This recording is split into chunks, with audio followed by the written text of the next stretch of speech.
You ask Tiger to solve. This deals with linear equations with one unknown. The final result is x equals 12. Let's solve it step by step. Group all constants on the right side of the equation. Subtract 1 from both sides.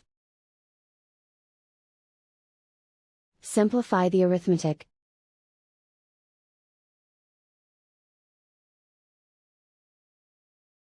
Isolate the x.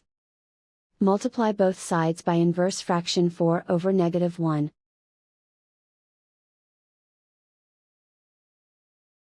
Group like terms. Multiply the coefficients. Simplify the arithmetic.